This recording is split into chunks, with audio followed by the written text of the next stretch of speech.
एक बात मैं नहीं समझ पाया कि समाजवादी पार्टी की सरकार 12 से 17 तक थी और रसोइयों को मानदेय जो मिलता था वह मुश्किल से 500 रुपए से कम मिलता था।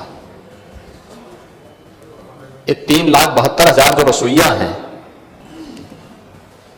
8 घंटे एक तो उनकी सेवा नहीं होती है।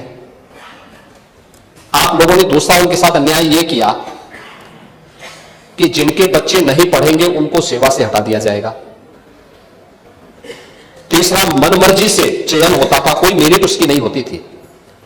ये हमारी सरकार ने सुनिश्चित किया और 2022 में उनके मानदेय को हम लोगों ने न्यूनतम 2,000 रुपए तक किया है।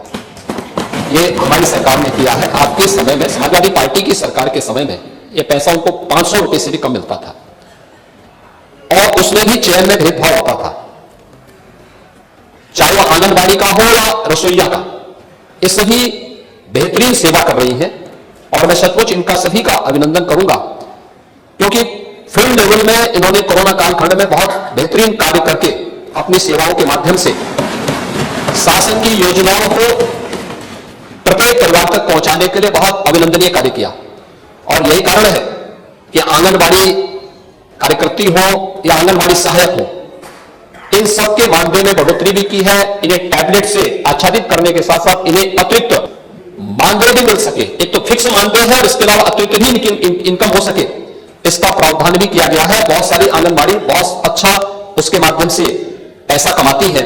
जैसे हम लोगों ने प्रत्येक ग्राम पंचायत में, आपकी विधानसभा एक ग्रामीण पृष्ठभूमि से जुड़ी हुई विधानसभा है और आप इस बात को देखते होंगे कि हर ग्राम पंचायत में पंचायत सचिवालय का निर्माण किया है। पंचायत सचिवालय का निर्माण के पीछे का उद्देश्य यह है कि ग्रामीण क्षेत्र में हम गांव को ही स्वावलंबी बना करके राष्ट्रपिता महात्मा गांधी के ग्राम स्वराज की परिकल्पना को साकार कर सके। वहां पे कंप्यूटर ऑपरेटर के रूप में पंचायत सहायक रखा गया है, वीसी सखी रखी गई है, बैंकिंग कॉरेस्पॉन्डेंट सखी, वह गांव के अंदर वित्तीय लेन देन का काम करती है। हमने 6 महीने के लिए उन्हें एक निश्चित मानदेय के साथ जोड़ा, लेकिन जब उन बैंक से उनका कमीशन बन गया तो वह अपना पैसा कमा रही है। आपके सुल्तानपुर की एक बीसी सखी अब तक 15-15.5 लाख रुपए से अधिक का कमीशन प्राप्त कर चुकी है। यह कार्य उस पर निर्भर करता है।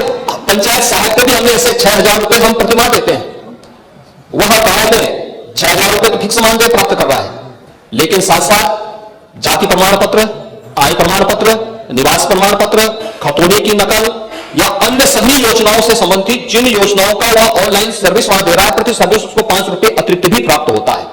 तो अगर कोई कार्य करने वाला व्यक्ति होगा तो वह उसको बेहतरीन इंसेंटिव वहां मिल जाता है, जो उसके मानदेय और वेतन से बेहतरीन पैकेज होता है। और मुझे लगता है कि कार्य के साथ साथ अगर हम उनकी जवाबदेही तय करते हैं तो जनता को बेहतरीन सेवा दे पाएंगे। और इसीलिए हम लोगों ने आंगनबाड़ी में भी व्यवस्था की, फिक्स मानदेय के साथ साथ हम उनको ऐसा इंसेंटिव देंगे कि उस इंसेंटिव के माध्यम से उनकी एक फिक्स पैकेज उनको उपलब्ध हो सके।